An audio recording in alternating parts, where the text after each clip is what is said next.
Bueno, buenas tardes a todos. Bienvenidos a la sesión informativa con la Universidad de Edimburgo. Esta tarde nos acompaña Scott Bennett, que viene a contarnos un poco sobre la oferta de la universidad, cómo hacer los procesos de postulación y al final vamos a contar un poco sobre el convenio que tiene con el futuro con esta universidad, de la cual ustedes podrían llegar a ser beneficiarios, en donde la universidad otorga una beca del 100% en el valor de la matrícula. Entonces, sin más preámbulos, bienvenido Scott, gracias.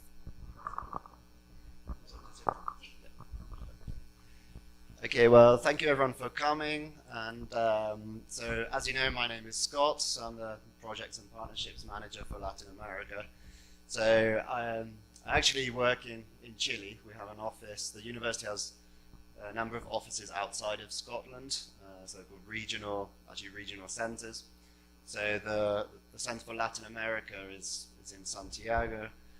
We also have an office in New York, India, Singapore, and China. So I'll try to be quite quick. There's a lot of information here. So again, I can leave this or share it with you afterwards. So I'll try to rush through so we have more time for questions, which will hopefully be more useful. Also, I appreciate there's probably a mixed audience. Some people might be interested in probably PhDs, masters. Others maybe will have applied, others may be thinking about applying next year. So hopefully there's a bit of something for everyone, but there may also be a couple of slides that are not relevant for everyone. So we'll try and be quick. Okay, so this is, as I'm sure you're all aware, this is Edinburgh, this is McEwan Hall. So this is there's another nice photo later. So this is where people will graduate and have the graduation ceremony. So very quickly, I say very quickly, it's quite a lot of information here. I mean, just very in general, the university, so it's a very old university, 1583, so it's one of the original sort of ancient universities of the UK. It's one of the largest universities in the UK. It's about 40,000 students at the moment. Which by UK standards is quite large, by Latin American standards is maybe not massive. So we have 25,000 undergraduates, 15,000 postgraduates, and as you can tell from the university, the office is overseas, but also we have about 18,000 international students, so starting to get almost half of our student population is international. So that's it's a very multicultural place. So a lot of those students from the European Union, from Asia, and increasing numbers from Latin America. So I'll talk in a minute about the structure of the university. There's also, we're quite proud, an academic to student ratio of 1 to 5. So we hope quite a sort of personalized education and personalized experience. Okay, so the university is also, as I'm sure you know, so there's obviously lots of different rankings. We use QS because that's the one where we're probably highest at the moment, but generally speaking, we tend to be top 30, top 50, depending on the ranking. And most of the schools and programs are also within that range. As you probably also know, like most large UK universities, we consider ourselves to be a research intensive university. So that means that most of our academics are research active, and it's our research obviously feeds the teaching. So the teaching is based hopefully on the most up-to-date research. So again, I won't go too much into this, but you can see there lots of the, as you can imagine, for a university that's existed since 1583, quite a lot of things that the university can claim. So as you can see here, so 83% of the university's research is classified as world leading or excellent. So we're currently, I think, number one for research in Scotland, number 4 in the UK. Over 1,000 international research collaborations, and some of the things here, so SARS, the Higgs boson, Dolly the sheep was created in Edinburgh. And again here, some of our alumni, so Charles Darwin, David Hume, J.K. Rowling. And again, this is the hall I was telling you about, McEwen Hall, which is where people will have their graduation ceremony. So certainly a major attraction of studying in Edinburgh, apart from the university, is hopefully the city of Edinburgh.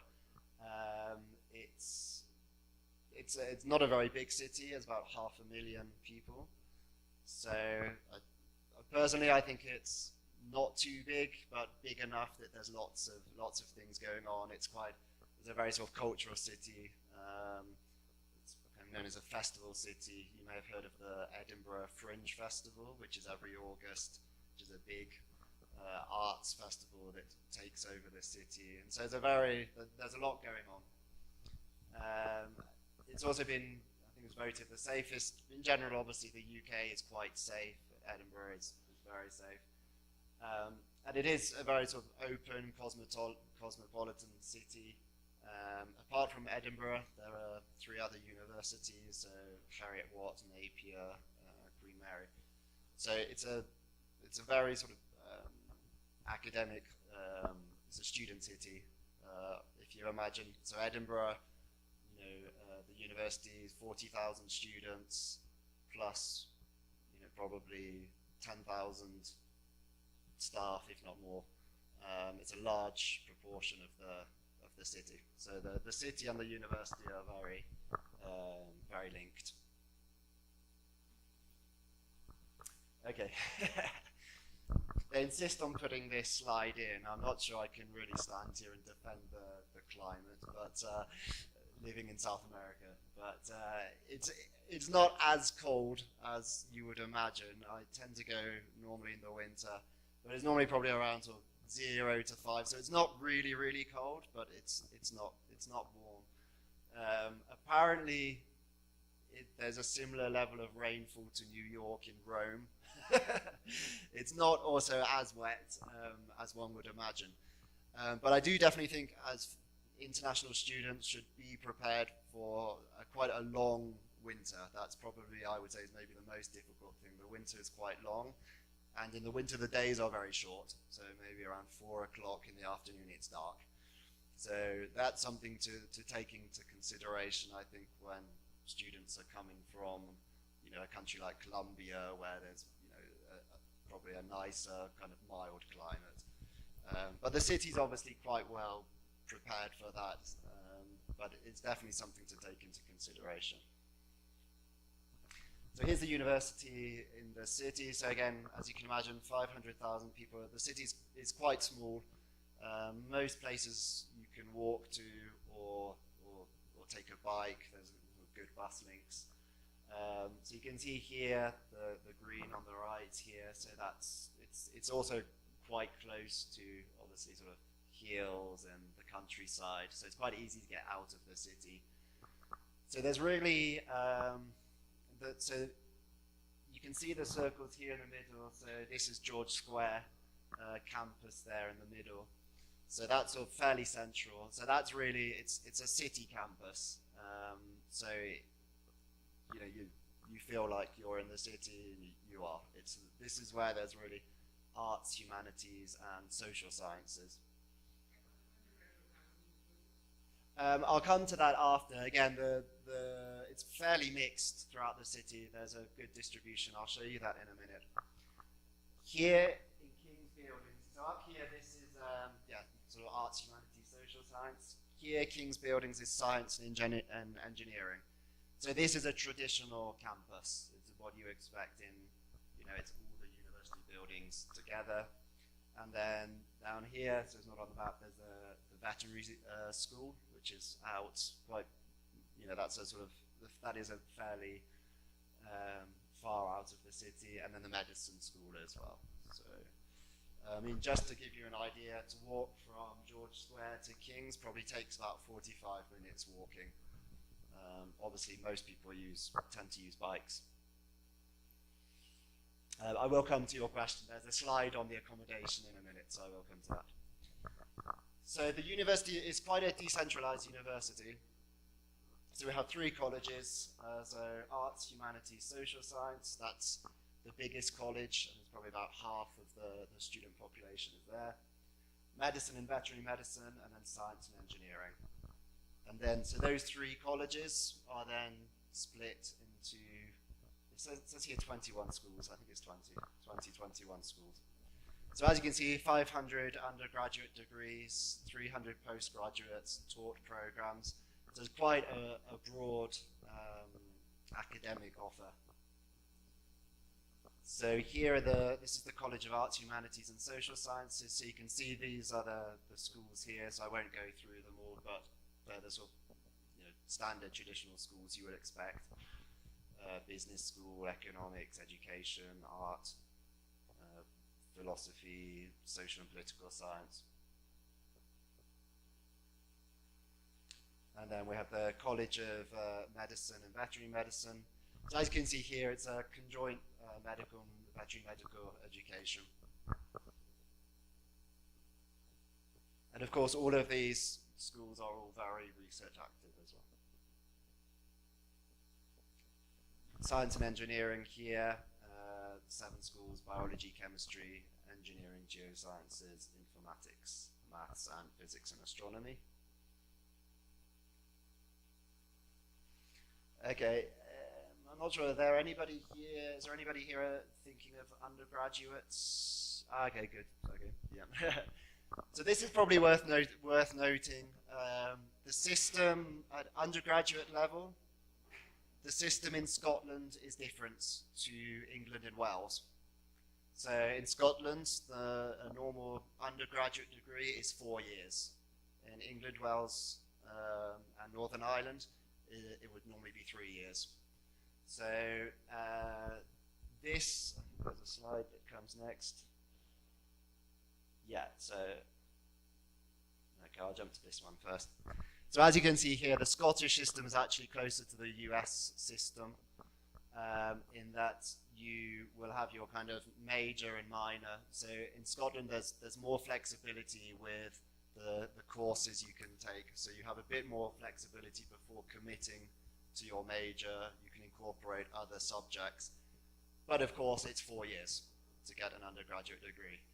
Obviously in England, Wales, Northern Ireland, it's 3 years, but you're a lot more limited and really committed to a subject almost upon entry. So it's something to think about. What obviously in England, with a 1-year master's degree, in 4 years you can have a master's degree in England. So it's something to think about what your preference would be. So I think this is quite a good slide actually, because this just shows, I think, the sort of the culture of education and science in Scotland. So you can see there are more academic papers and citations per head than any other country in the world.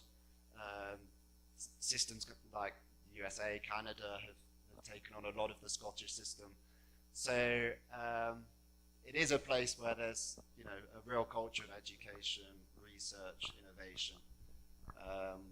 If anybody's interested, Edinburgh has become quite a sort of very innovative city. There's a lot of interesting papers and stats on how the innovation ecosystem in Edinburgh. If anyone's interested in that, I can share it with you because it's quite a large part of the city.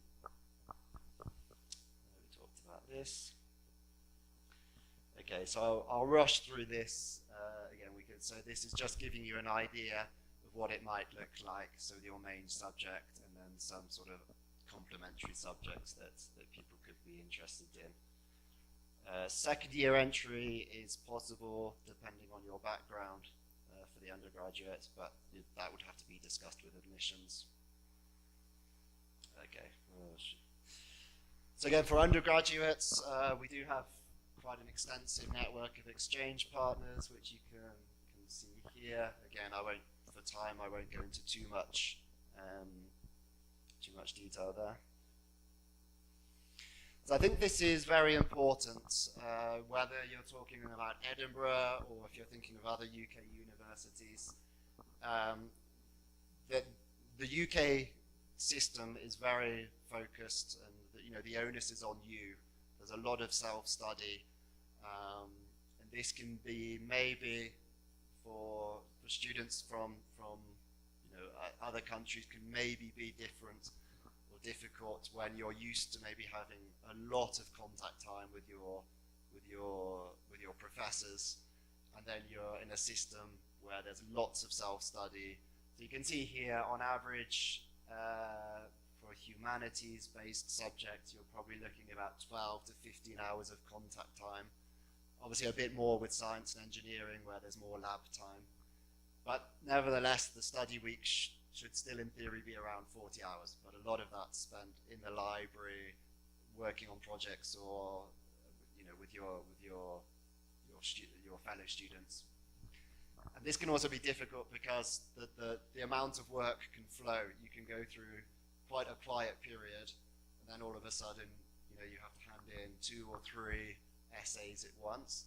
So there's a lot of emphasis on you managing your time, which can be a bit of a shock compared to maybe the systems in some other countries. So again, this would be for undergraduate, just looking at an example of what a humanities program might look like. So you're going to have probably 6 lectures a week, maybe 3 sort of tutorials or seminars, and then a lot of self-study, as you can see. And then this is, as you can see, for science would be slightly heavier timetable. So the undergraduate tuition fees, so probably most people have seen this. So I mean, it's not cheap. Again, doesn't really matter, undergraduate, postgraduate, the cost of living. The university recommends £1,000 per month. The Scottish or British students think that that's a lot. Probably they survive on considerably less, but the university recommends around £1,000. But obviously that varies a lot according to your lifestyle and expectations. Okay, we'll shoot through this. There are some internal scholarships, but again, it's very competitive, and again, probably the overall cost of study is going to still be quite small. So postgraduate study, so we talked about this a little bit at the beginning. So obviously you've got your taught degrees, and then your MSc research, a Master of Philosophy, which would be 2 years, and then leading a normal degree, a normal PhD in Edinburgh would be 3 to 4 years, and then probably a writing, what they call a writing up year. Okay, so I think we talked about this. I mean, again, the master's degrees, again, in general in the UK, they're very intensive because it's 1 year. So normally the academics, well, in general, they would recommend it. It's a year of study for the master's. Of course, with your visa, you can work for up to 20 hours a week. But to be honest, that would be quite difficult. It would be a lot to do both. Of course, some people do, but it's something to take into consideration when thinking about. Okay, I think this again we can probably talk about the PhD in more detail afterwards if people are interested. Again, we do have online programs, and the online programs are, again, there's lots of them. So, and of course, it's for people that maybe would find it very difficult to take a year or 2 years, 3 years to go to Edinburgh. The thing here is, I mean, the content, the professors, they are the same. In theory, it's still maybe a cultural thing, but the quality, the content is the same.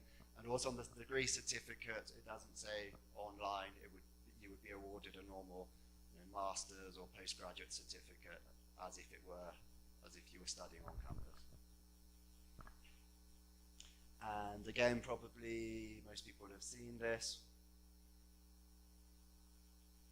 There are scholarships. It depends. You should definitely check with the school when applying. The schools are very autonomous, so each school has a sort of different system. So for example, in business, they will automatically consider you for a scholarship when you apply. Other schools will ask you to apply separately. So it's good to check that, how that actually works.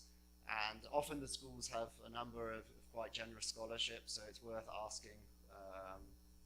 Again, you can go into the on the website. There's quite a good filter, so you can say, if you're thinking of undergraduate, postgraduate, put that you're Colombian, you're interested in this subject, and it will come up with the different scholarship opportunities.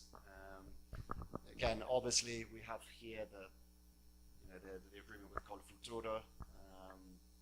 So yeah, there are some research scholarships, but obviously that's for research. Okay. Again, I'm sure most people have seen this, but it's just to show the information is quite complete. If you go in, you can then go to the program structure here and look exactly at the contents of each individual course, and so it's quite complete there about the sort of contents of what you would be studying. As you can see there, I'm sure most people have seen this already. Okay, we'll leave this for questions in case. It's probably easier if people have questions about what comes next, what's happening with your application.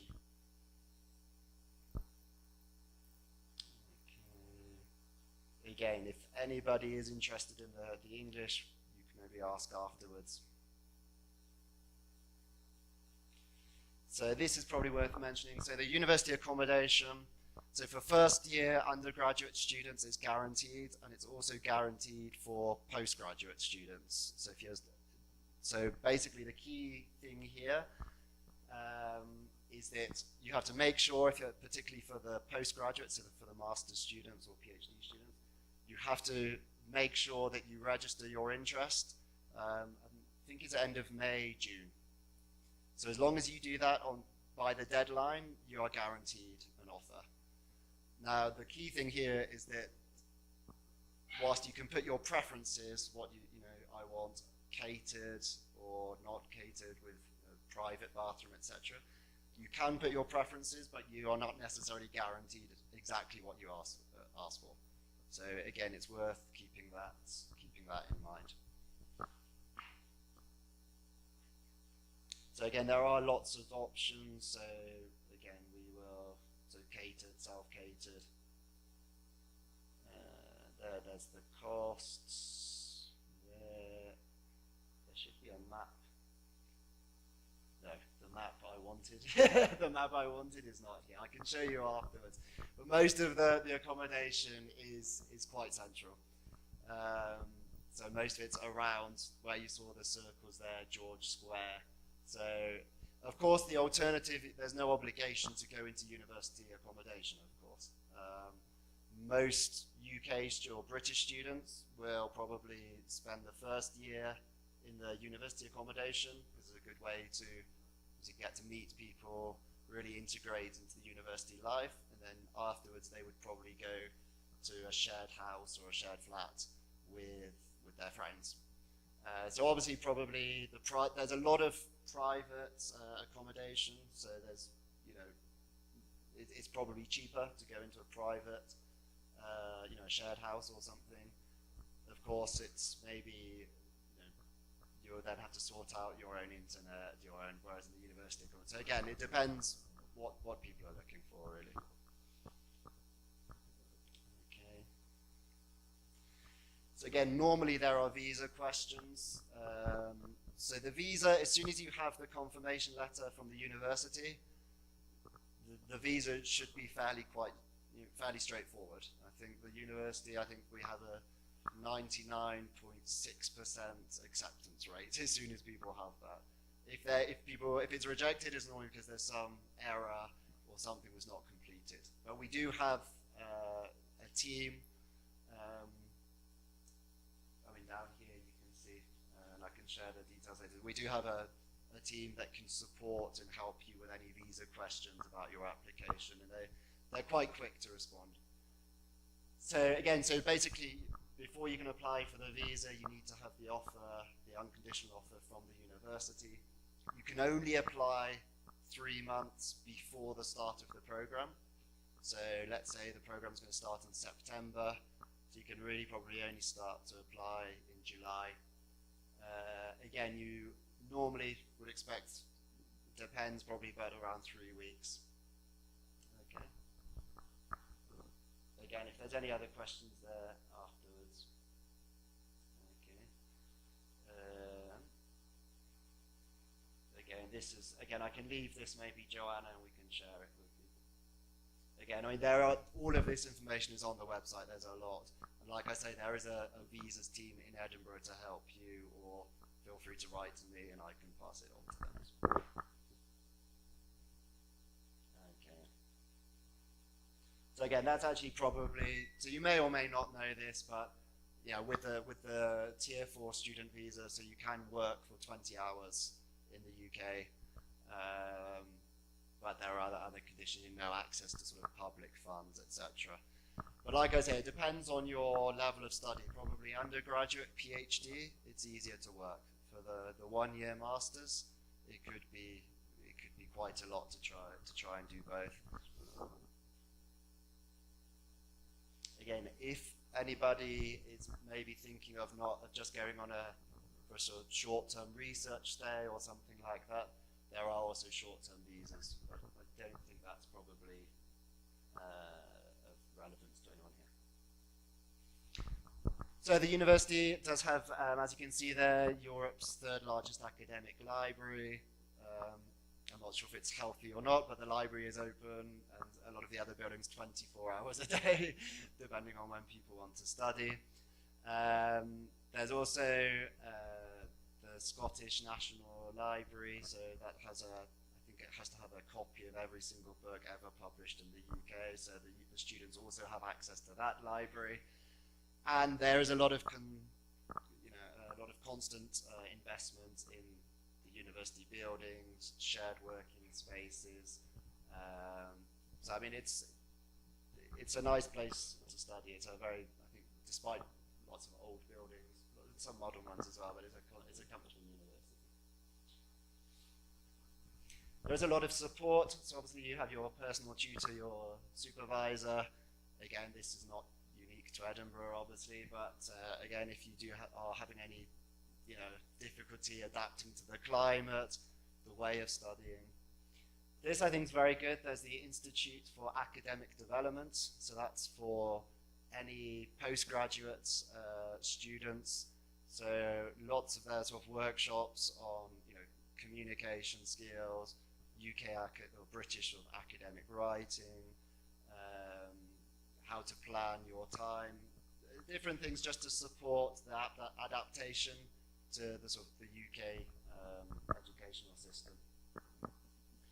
As you can see there, peer proofreading, and there is also English language support so that you can continue to, if you feel it's necessary, when you're also studying.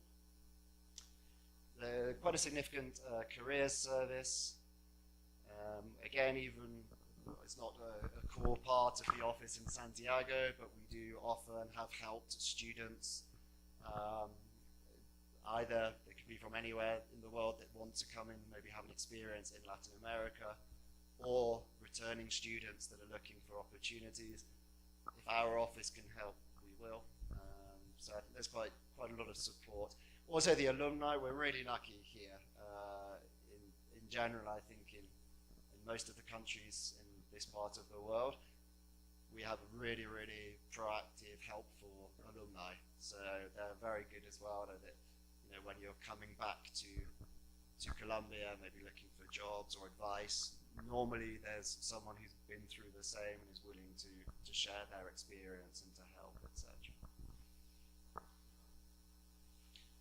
Okay, so obviously this is very important. So we are ranked very well for employability. As you said, a large proportion of students within 6 months are in full-time work.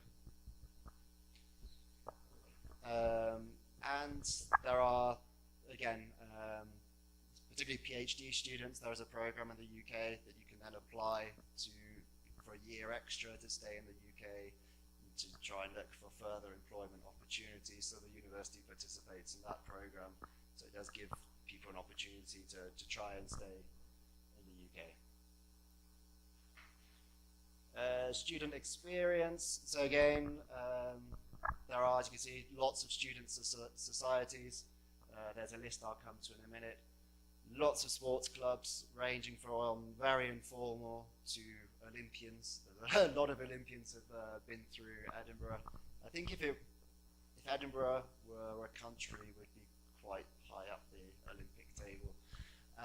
So lots of very good facilities, and as I think you probably saw on the timetable, Wednesday afternoons, again, very common in the UK, Wednesday afternoons are blocked off for sports, so that's really encouraged. Student societies, as you can see, there are many. Some of them are very serious, others not so. I think there's a Quidditch society. I think you need 3 people to start a society, so as long as you can find 2 other people with a similar interest, you can start a society. But as you can see, there are many. There is a Latin American society, which I would really recommend. I was in Edinburgh 2 weeks ago. There's February has become the month to organise a LATAM week, where they organise lots of different activities to promote Latin American culture, build links between the rest of the university or the city and the Latin American community. And actually the students organise a 2-day event as part of that called the Latin American Forum, which I would really recommend. It's excellent. They have amazing panels, really high-level speakers. Ambassadors travel up from London. They have directors from companies, senior academics from the region. It's really, really interesting, really good for networking. So there are some really, really good societies. Again, so I will leave this. And these are the different sports clubs, again, ranging and obviously different abilities. So again, the contact details for my office are coming up. So as I mentioned, there is a lot of visa and immigration advice if you are unsure about your situation. There's lots of questions around maybe you're Colombian but also have, a British passport. How should you be applying? These kind of things. And then, there's an airport welcome. Again, I think the societies, I don't think there's a Colombian society, but there's a Chilean society, there's a Latin American society. Again, you can reach out to these people, and they will. I think most of them are on the societies are on Facebook, with lots of advice and tips about accommodation and things like that. Okay, so here is the again our details. So this is where the office is in Edinburgh, the Clue Place. This email here, that comes to our office in Santiago, so try to respond fairly quickly. I think most of you have probably already gotten my email as well from the invite here. So again, please feel free to use that to write to me if you have any questions or want to check anything. And that's it. I'm not sure how we're doing for time. Oh, good. Okay. So I think we've probably got about half an hour for questions. So please feel free.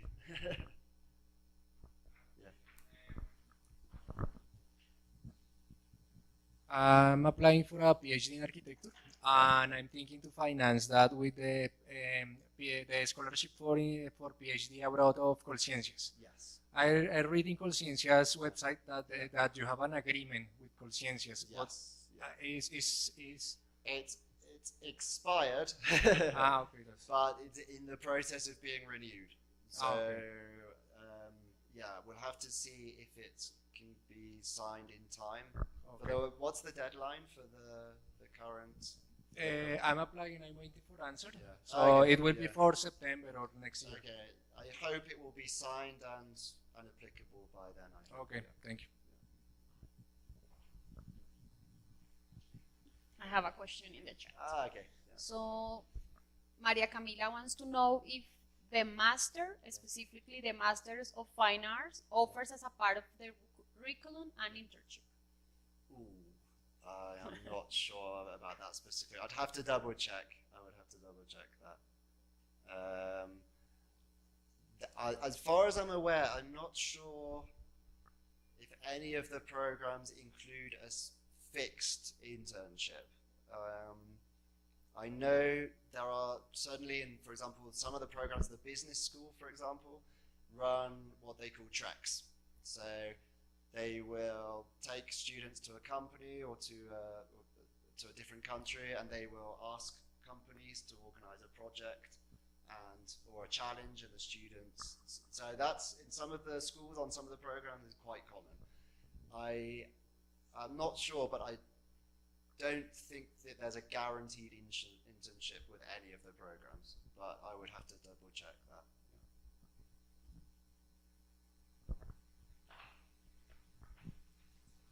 Okay, I want to know, for example, if I tomorrow submit my application for a postgraduate master top program, I want to know approximately how much time I will take a response from the university. Okay. Yeah, it's also, obviously it depends a bit on the time of year, so we're now entering the peak moment.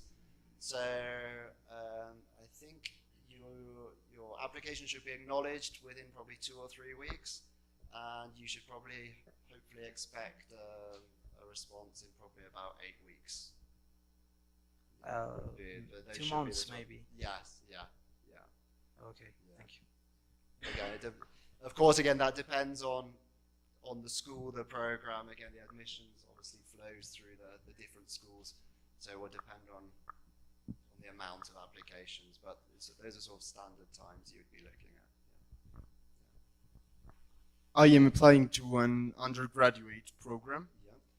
and I have already received a response. Yeah. But I would like to know if I can still apply for any scholarships, Yeah. or if the university holds any scholarship through Erasmus. Yeah. Okay. As far as I'm aware, there are not, for undergraduates from Columbia, there's generally speaking none that I know of. But again, that's why I said it's very important to check with the school, because very often there will be, for example, a program where, for example, an ex-student has left a donation for that particular program. So it could be something very specific, an undergraduate architecture students from Latin America. Probably, I won't know all of those because they could be many. But that's why I should. But in general, I think undergraduate at the moment for Columbia, generally speaking, as a country, I'm not sure if there's any. Santander, I think, used to offer that. I'm not sure if they do anymore. You could check with Santander. I know Santander support a lot Latin American students, but for this academic year coming, I'm not sure. You have to double check. And do you know from Italy? Because I have a double nationality. Okay, from Italy, I'm not sure either. But because in Italy, because of course Italian students they would study as an EU student, so they would be charged Scottish prices, which are a lot lower. But again, that's when you apply, when you have the offer, you then have to complete what's called a fee status survey. So it's not always as obvious as you would think. So again, I mean,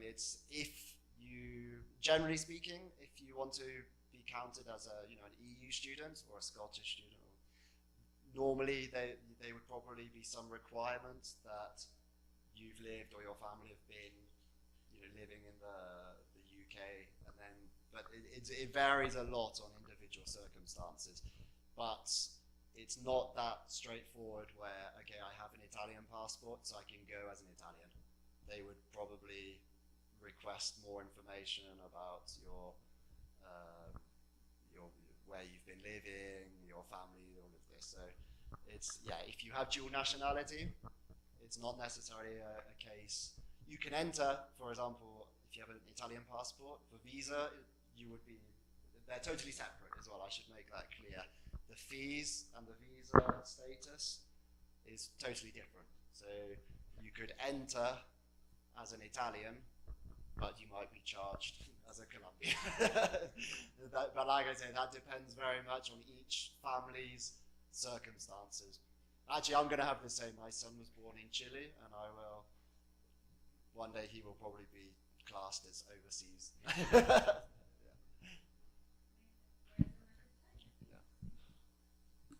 I'm going to do some questions that we have in the chat. Sure, yeah. So Juan Pulido is asking if he can apply without the IELTS and if it's possible that he gets an admission offer without an IELTS. Yes, you can. So you can apply, and then if you do not have the English language requirements, you will be given a conditional offer. And then the condition being, between now and the start date, you get the English requirements. If you already have the English score that's required, which varies according to the program, you would be given then, and as long as the rest of your application is fine, you meet the other academic requirements, you would be given an unconditional offer. So basically an unconditional offer means you are accepted. The conditional offer means we will accept you, but okay, we need you to get, it's normally on English. You currently have a 6 in IELTS, but we need a 6.5. It doesn't have to be IELTS, there are others, it could be TOEFL, there are different ones. Again, it varies according to the program. So yes, you can still apply without having the English language requirements, but you would be given a conditional offer. If the rest is, is okay. It's fine. Diego is asking the requirements for the PhD studies. He wants to know if there is a minimum GPA and if he needs to have a master's degree before applying for the doctoral. There would be a minimum, which I'd have to double check for. So generally speaking, we don't normally, for postgraduate levels, we don't normally ask for additional tests or anything. It would be done on your Colombian, it'll be done on your undergraduate school, wherever you have studied. We do accept applications direct. You can go direct from an undergraduate to PhD. You can do that.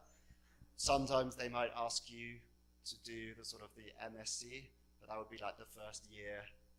So yeah, it can be done. Yeah. And there would be a minimum, and again, that's on the website. If you go in, there's country requirements, and then there's the Americas, and if you go into the Americas, it will tell you exactly what the requirements are for Colombia. Thank you, Scott, very much. Regarding the agreement between Colfuturo and Edinburgh, I understand that only one Colfuturo scholar will be granted the 100% of the fee within a graduate program. Yes. Do you have further information on which requirements will be taken into account to select that person? Okay. I mean, as far as I understand, it's done by colleagues in Edinburgh. So I mean, I'm not part of the process.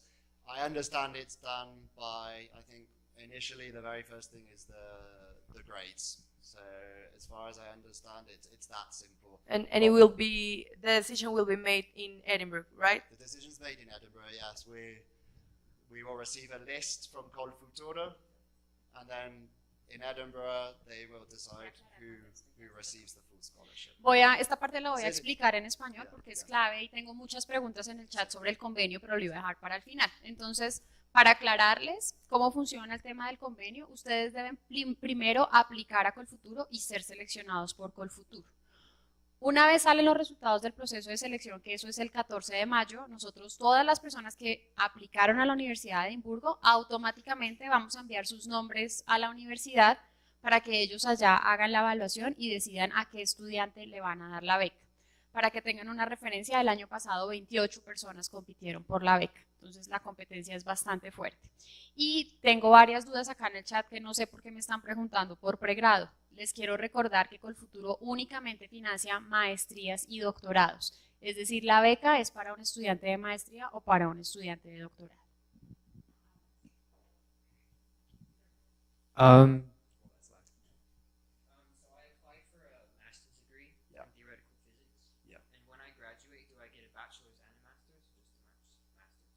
It would just be the masters. Okay, perfect. And then also, so I got a conditional once I complete the IB and get the Sorry, no, sorry. So did you? So you've applied for the undergraduate? yeah. Okay. So no, it would be the bachelor's. Sorry. It's a 5-year program. Right. Okay. The integrated. I think I would have to double check, but I think you would get both in that case. Okay. Then. Yeah. Sorry. No worries. And then Because again, it's quite the Scottish is a bit confusing because it sometimes MA, but that's actually would be a BA in other places. yeah. Also, so once I complete the IB and I get the score required for the conditional, Yeah. I then get it's then an unconditional, right? Yes. And then I can apply for accommodation. Yes. Okay. Yeah. Perfect. Thank you. And the distance, the distance between the two, the distance between the two in terms, if he's taking both physics and economics, right? Yeah. Most students would then be going back and forth by bike because they're in the two different campuses, effectively. You're right. Yes, the Yeah. economic school is in the central campus. Yeah. So I mean, there are buses, but I mean, by bike it would be 15 minutes? probably less, 10 minutes. He looks quite fit. But But, most- yeah.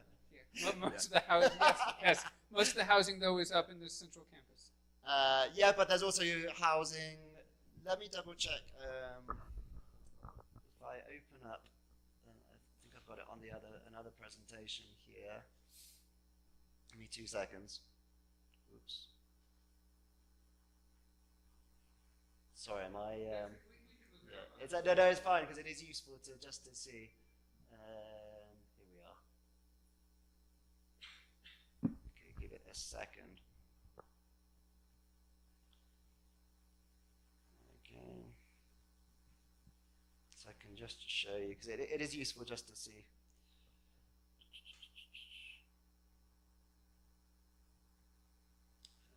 Okay.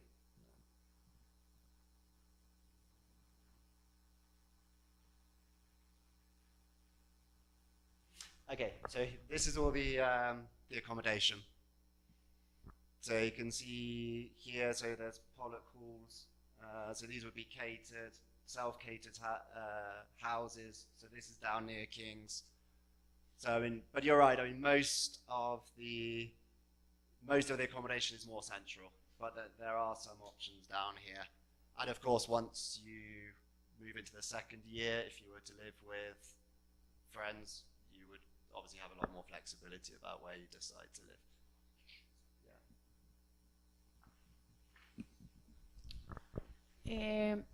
Jose Alejandro is asking if there are more scholarships besides the one that we have with Colfuturo. Not really that I'm aware of for Colombian students at this time. No. Like I say, there are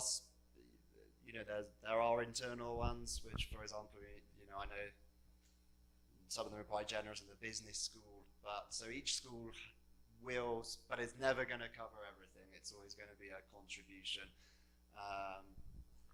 Obviously, hopefully soon with Colciencias for PhDs, that will be signed hopefully quite soon. But at the moment for master's level, it's really only Colfuturo.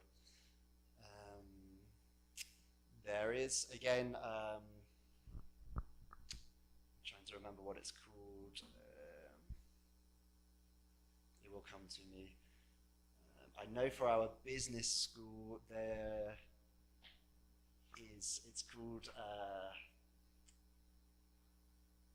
I will double check, I'll have to find it, but there is a peer-to-peer option, which I heard about the other day for the first time. And that's, at the moment, I think it's only our business school. So if somebody was applying from the business school and they're unsuccessful, there is another option, which is a peer-to-peer loaning. It's supported by philanthropists that want to promote international education. And it's quite personalized because the repayment terms are based on your program, your projected future career earnings. But as far as I'm aware, at the moment, it's only for our business school. I need to check if any other schools participate, but I don't think so. It's really only Colfuturo at the moment. Jorman Perez wrote, what about programs like the one offered by the Center for Doctoral Training, Edinburgh Center for Robotics, in collaboration between University of Edinburgh and Heriot-Watt University? Yeah, okay. And Yeah, so there are different PhD programs. So there's the internal Edinburgh PhDs, which again we discussed. There's two options. One could be you take a project to the university. The other is the university has it published. And then there's also the Centre for Doctoral Training, which is actually, they are national UK doctoral centres, which I would have to double check, but I think it is. I think it's also open to international students. Yeah. And for those people who are interested, we also have in engineering for marine offshore energy. We have it's an industrial doctoral program where actually you spend your first year in the university doing courses, and then the next 3 years of the program are spent developing a project in a company.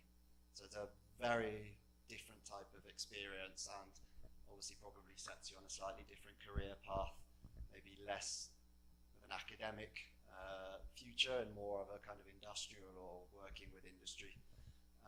So that's just been renewed. For anyone interested, that's called ID Core. So it's an engineering school, and it's a really cool program actually. So again, for anyone interested in sort of offshore renewable energy, that could also be a really good program. It's called ID Core. Yeah. Again, I can share information afterwards with you about that. And that, I know that definitely accepts. In fact, I think the CDTs must accept international students, because the ID Core, we've had graduates from Chile who have done it. Of course, you're there, but in Scotland with a Scottish company. So I think it would be the same. So yeah. Hi. Yeah. Hi. I'm applying for an MFA of 1.5 year in contemporary art practice, and I haven't get the response.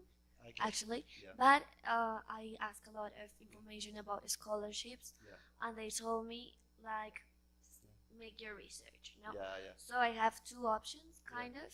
Edward Grant, I don't know, like a specific name person, and another one that is ECA, right? Okay. Yeah, ECA will be Edinburgh College of Art, I expect. Yeah. But I haven't get the response, so I don't know if I can apply without having a response. Okay, you've not got your offer yet. Yes. Yeah, no, you would have to apply once you have the offer, I think. And because it's ending, like the time for applying for those. Okay, yeah. The 1st of March, actually. Like I only have one If you want, week. I'll give you my details afterwards if you've not got them, and I can chase that for you and to double check how that works. My initial feeling is that you probably need an offer to apply for the scholarship. I don't think they'd award it without someone having an offer. But I can double check that for you. Thank you. Diego has many questions about PhD programs. So the first one is, he wants to know if there is the need to have first an admission from an advisor, or if he can apply directly to the PhD school. Okay, yeah, so that's what we discussed a bit at the beginning. So if there is a program, you can apply directly to the program. You don't need to identify a supervisor. If you think your project is not part of the program, then you would identify a potential supervisor and contact that person, and then you really need that person to say they are willing to be your supervisor. So it's only really if you want to work on an individual PhD project, you need to do that. Again, that's obviously is not always very easy to identify who that supervisor could be. So again, that's something obviously with our office, either through the LATAM inquiries or directly to me, you can share your sort of project idea and I can try and help guide you or identify someone and put you in contact with that person. He also wants to know if there is any possibility to have an assistantship so he can pay with those assistantships payments. Yes, part of his PhD studies. The PhD, there are like I said, for the PhD students, there are more opportunities they have more time probably to try and work and supplement that, and there are opportunities within the university as well. So there are those kind of opportunities. Again, it's not necessarily guaranteed, but that is a possibility. And the last question from Diego is, does the TOEFL IBT works to certificate the English proficiency? Yes, I think so, yeah. Yeah, I'm pretty sure. Let me double check, I think it's here. Page here. Yes, yeah, TOEFL IBT, yeah. Hi, I am currently finishing my master's studies in physics, and English. Well, I have 6.5 in the IELTS, but it is not valid now. I think it has a 2 years valid. Yeah, that's important. Your English language qualification should have been achieved within the last 2 years. If it was achieved before that, you would have to do it again, because there would be the concern that in that time. Maybe, but isn't that correlated with the accomplishment of the requirements at the university? I mean, I can show my master's degree, and it has the requirements of English as a second language. Can I show that in spite of the exam being? Obviously, you're talking about a master's from a university that's not Edinburgh. Yes. Yeah. I can double check, but I think they would still. They would still want the exam. Yeah, because there would be the concern that maybe other institutions are not as stringent over their English language requirements. I think that would be their answer. So almost certain you would still have to. I can double check, but they're very. The English language requirement is very strict. It's actually probably of the whole process the most strict thing.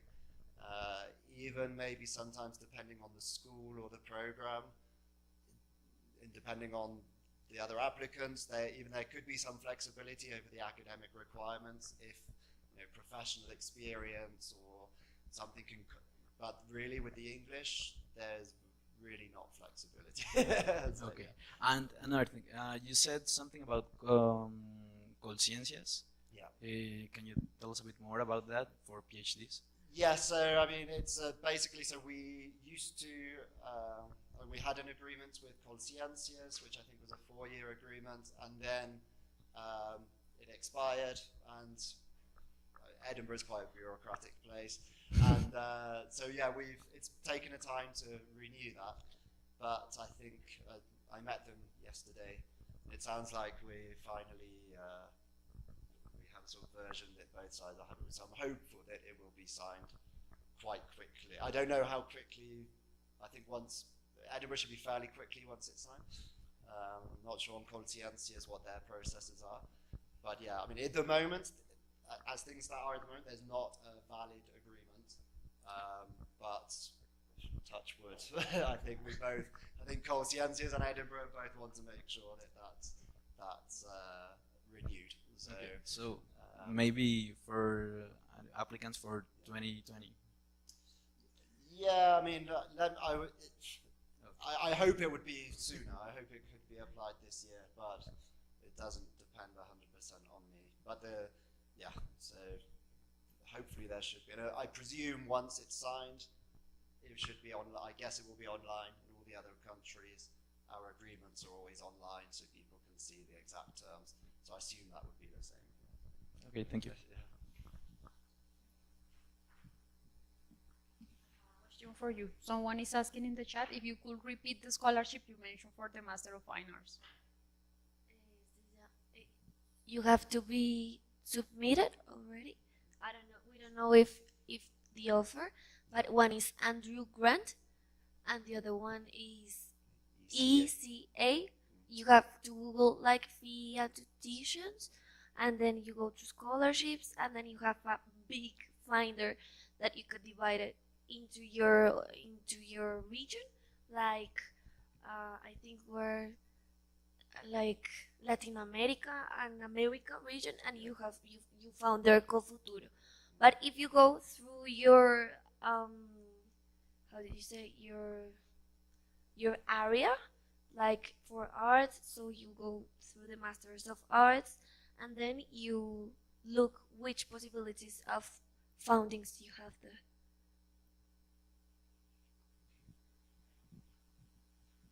I finished my undergraduate studies with I think it's a second upper class honors degree. Yeah. But I didn't study in a very recognized university here in Colombia. Okay. I think my university have the 45 position in the best universities in Colombia. I want to know if there is a problem about that with the submit application.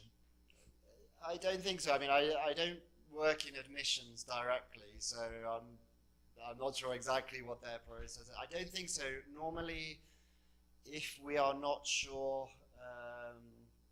there's a British organisation called NARIC, which is, it has all of, in every single country in the world, what's, I guess, I'm not sure who decides, the UK or the international community, what they would consider as a sort of serious quality establishment.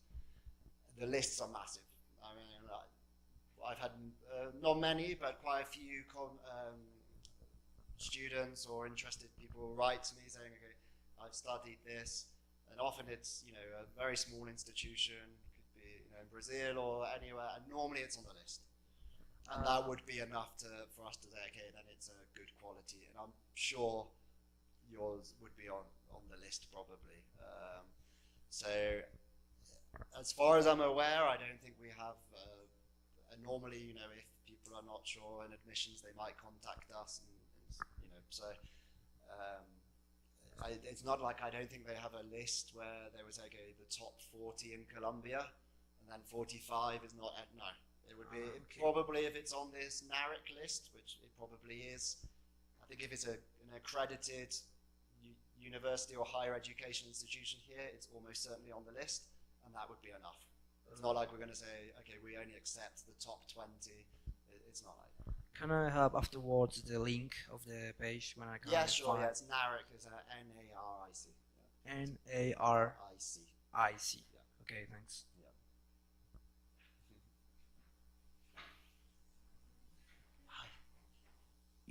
Bueno, no tenemos más preguntas tampoco en el chat, entonces, mentiras, llegó otra. Please, could you ask if the CDT program in robotics applies for the scholarship as well? Okay, I would have to double check. I'm not sure about that. Okay.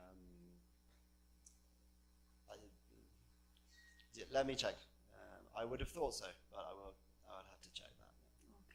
Entonces, para todos, esta sesión está siendo grabada y la vamos a publicar en nuestro canal de YouTube, y les vamos a enviar un email de seguimiento con los datos de Scott y con la presentación para que puedan, todas las preguntas que quedaron pendientes, puedan darle seguimiento. Muchas gracias a todos por su participación y éxitos en sus postulaciones.